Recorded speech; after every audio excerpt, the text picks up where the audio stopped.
Assalamualaikum warahmatullahi wabarakatuh. Hai Sobat Mahasiswa, berjumpa kembali bersama saya Mariana Safitri. Kita masuk ke video pembelajaran mata kuliah metode perencanaan program pertemuan kedua, part kedua.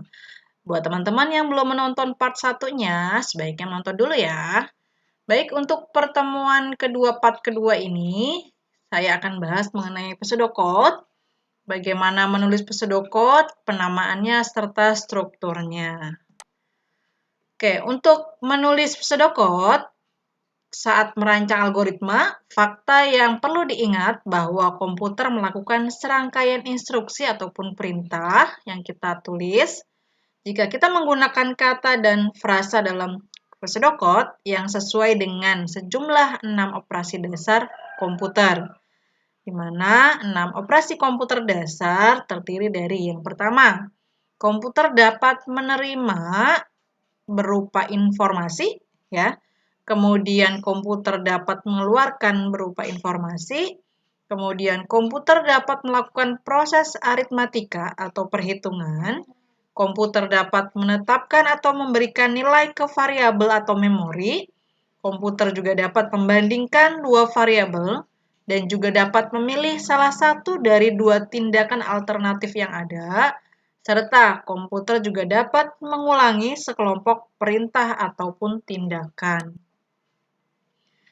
Yang pertama, komputer dapat menerima masukan berupa informasi.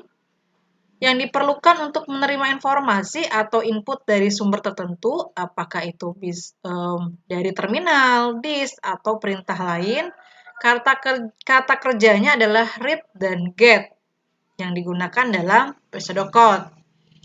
Kalau read biasanya digunakan ketika algoritma menerima input dari record pada file, sedangkan get digunakan ketika algoritma menerima input dari keyboard. Berikut adalah contoh instruksi pseudocode untuk menerima informasi. Di sini menggunakan read student name. Berarti penggunaan read ini ketika algoritmanya menerima input dari record pada file. Begitu juga dengan read number 1, number 2. Ya, berarti menerima input dari record pada file. Yang kedua ada get system date, kemudian ada get text code. Ya, berarti algoritma untuk sistem date dan text code ini menerima input dari keyboard. Ya, setiap contoh menggunakan kata kerja tunggal, read ataupun get, diikuti oleh satu atau lebih kata benda untuk menunjukkan data apakah yang akan diperoleh. Ya, jadi setelah read dan get diikuti oleh variabel bisa dari satu atau lebih kata, ya. Kalau di sini contohnya ada dua kata, student name, system date, number 1, number 2, text code, ya. Ini contoh penggunaan read dan get dalam pseudocode untuk komputer dapat menerima masukan berupa informasi. Selanjutnya, komputer dapat mengeluarkan informasi, ya. Apa saja kata yang digunakan, ya. Di sini ada kata kerjanya print, write, put, output, atau display, ya. Print itu biasanya digunakan ketika output akan dikirim ke printer. Jadi kalau perintahnya depannya print, berarti dikirimnya ke printer. Contohnya di sini print program completed. Kemudian kalau dia write berarti digunakan untuk output akan ditulis ke file. Ya, output ditulis ke file. Itu gunakan write. Ya, contohnya write customer record to master file. Kemudian untuk put, output, dan display ini ditulis ke layar. Contohnya di sini output put out name, kemudian address, postcode, kemudian output total text, kemudian display end of data. Itu perbedaannya ya untuk keluaran penggunaan print, write, put, output, ataupun display. Selanjutnya, komputer dapat melakukan perhitungan atau aritmatika. Sebagian besar program memerlukan bantuan komputer untuk melakukan berbagai macam perhitungan matematis. Untuk menerapkan rumus, dan untuk ini seorang programmer dapat menggunakan simbol matematika yang sebenarnya ataupun kata-kata untuk simbol tersebut. Misalnya, instruksi pseudocode yang sama dapat dinyatakan sebagai salah satu dari berikut. Misalkan, add number to total.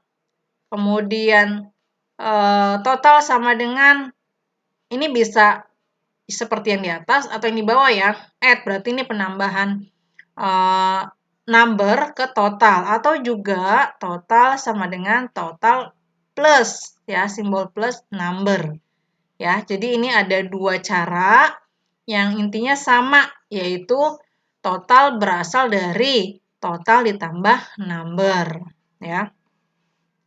Kedua ekspresi dengan jelas menginstruksikan komputer untuk menambahkan satu nilai ke nilai lainnya, sehingga keduanya dapat diterima dalam pseudocode. Simbol sama dengan ya digunakan untuk menunjukkan penetapan nilai sebagai hasil dari beberapa pemrosesan. Jadi simbol sama dengan yang di sini ini adalah penetapan nilai dari proses sebagai hasil dari proses ya. Selanjutnya ada agar konsisten dengan bahasa pemrograman tingkat tinggi, simbol berikut dapat tulis dalam pseudocode ya. Ada plus, for, add, kemudian ini plus ini untuk menambah, kemudian ada minus, for subtract, kemudian ada perkalian, kemudian ada pembagian, ada juga parenthesis ya. Ini simbol-simbolnya ya. Kata kerja hitung dan hitung juga tersedia beberapa contoh instruksi pseudocode untuk melakukan perhitungan. Sebagai contoh di sini ada divide total marks by student count. Berarti dia membagi total marks berdasarkan dari jumlah student. Ya, kemudian juga ada sales tax sama dengan cost price dikali 0,10 ya. Jadi rumus sales tax adalah cost price dikali 0,10 atau juga bisa dengan compute C sama dengan F minus 32 dikali 5/9. Ya, ini contoh penggunaan pseudocode dalam proses perhitungan ya. Selanjutnya, urutan operasi. Saat menulis perhitungan matematis untuk komputer, urutan operasi matematika standar berlaku untuk kode semua atau pseudocode dan sebagian besar bahasa komputer. Operasi pertama yang dilakukan adalah perhitungan apapun yang ada di dalam tanda kurung. Selanjutnya perkalian atau pembagian apapun seperti yang terjadi dari kiri ke kanan akan dilakukan. Kemudian setiap penambahan atau pengurangan seperti yang terjadi dari kiri ke kanan. Ini maksudnya urutan dari penggunaan simbol atau operator aritmatika ya. Misalkan saya contohkan seperti ini.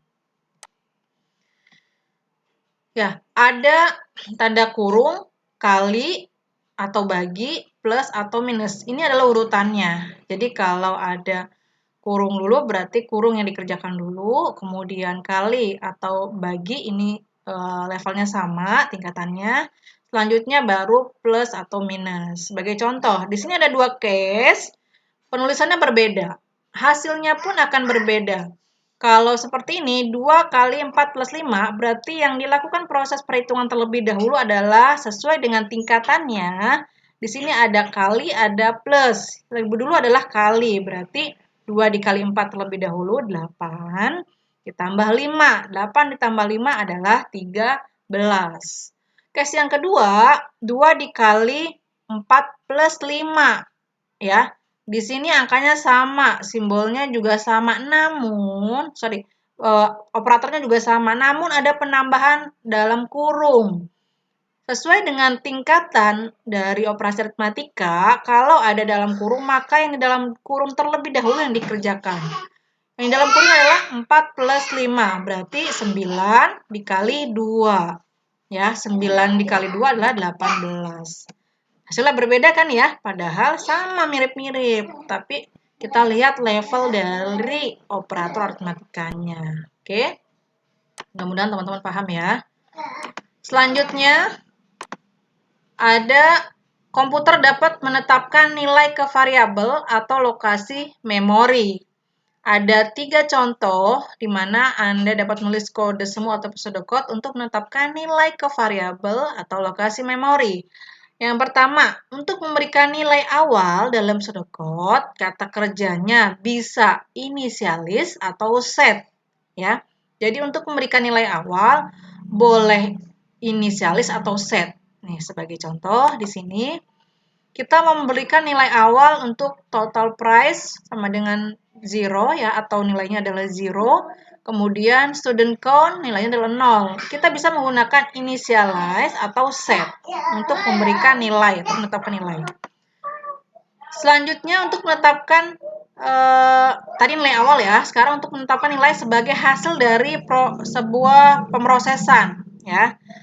Simbol yang digunakan sama dengan atau tanda panah ke kiri ya. Sebagai contoh di sini total price sama dengan ya, ini sebagai penetapan nilai dari sebuah pemrosesan sebagai hasil ya, yaitu total price sama dengan cost price ditambah sales tax. Atau bisa juga dengan cara seperti ini, total price panah ke kiri, cost price plus sales tax.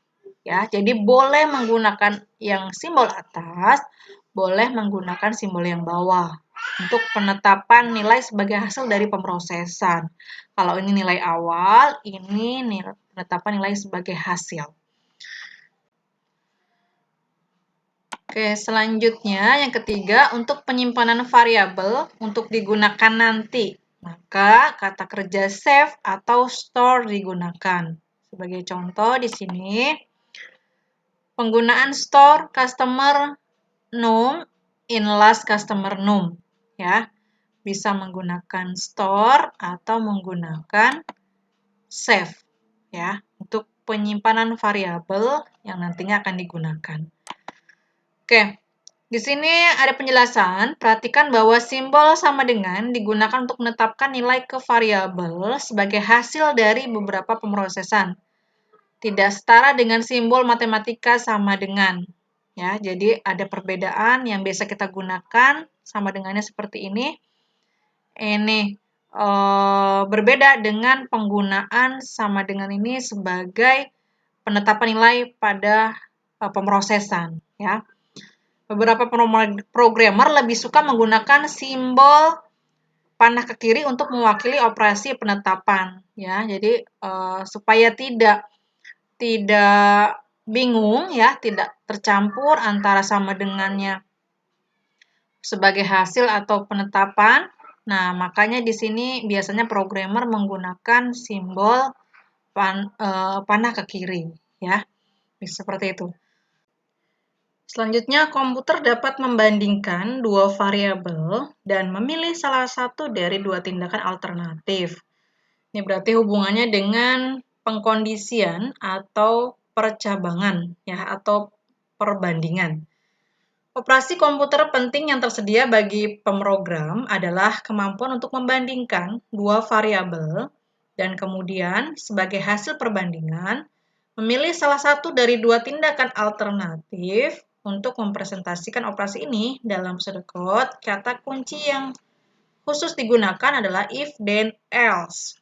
Perbandingan data ditetapkan dalam clause if, dan pilihan alternatif ditentukan oleh opsi then atau else. Hanya satu dari alternatif ini yang akan dilakukan. Contoh pseudocode-nya diilustrasikan seperti contohnya ini. If student attendance status is part-time, then add 1 to part-time count, else add 1 to full-time count, and if. Jadi, di sini ada contohnya adalah ada status di sini atau ada kondisi ya. Kondisi dari status kehadiran siswa ya. Nah, di sini ada dua alternatif atau ada dua pilihan tindakan. Tindakan yang pertama adalah perhitungan dari part-time, ya. Kemudian pilihan yang kedua adalah perhitungan dari full-time, ya. Jadi ada, misalkan gini, sebagai contoh lain, jika saya belanja lebih dari totalnya lebih dari 100.000, ya, ini sebagai kondisi di sini, ya. Maka, nah, pernyataan ataupun statement yang pertama adalah saya akan mendapatkan bonus payung. Else, selain itu, berarti kalau saya belanjanya tidak mencapai 200.000, maka saya tidak mendapatkan bonus. Ya, kurang lebih seperti itu.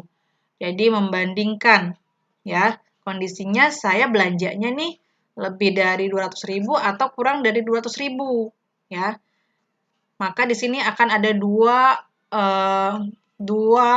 statement yang akan dibandingkan, ya, mana yang dijalankan disesuaikan dengan kondisinya. Seperti itu ya untuk membandingkan dua variabel, ya. Selanjutnya komputer dapat mengulangi sekelompok tindakan. Ketika ada urutan langkah pemrosesan yang perlu diulang, dua kata kunci khususnya yaitu do while dan undo. Kondisi pengulangan sekelompok tindakan ditetapkan dalam clause do while. Sebagai contoh, di sini, do while student total kurang dari 50, read student record, print student name, address to report, add one to student total, and do. Untuk contoh seperti ini, mudah untuk melihat pernyataan yang harus diulang, karena pernyataan tersebut segera mengikuti pernyataan do while, dan diberi identasi untuk penekanan tambahan. Kondisi yang mengontrol dan akhirnya mengakhiri pengulangan ditetapkan dalam clause do while dan kata kunci undo bertindak sebagai pembatas. Segera setelah kondisi pengulangan ditemukan salah, kontrol diteruskan ke pernyataan berikutnya setelah undo. Oke.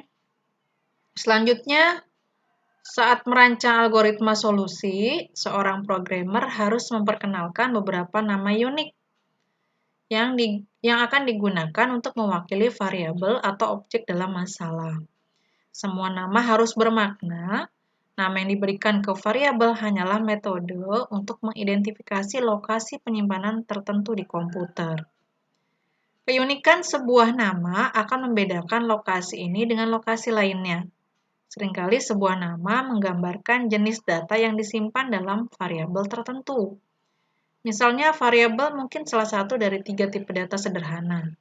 Bilangan bulat, bilangan real atau pecahan, ataupun karakter.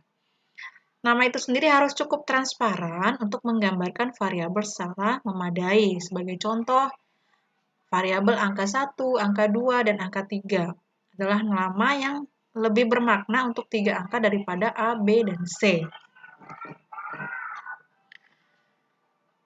Jika lebih dari satu kata digunakan dalam nama variabel, maka garis bawah berguna sebagai pemisah.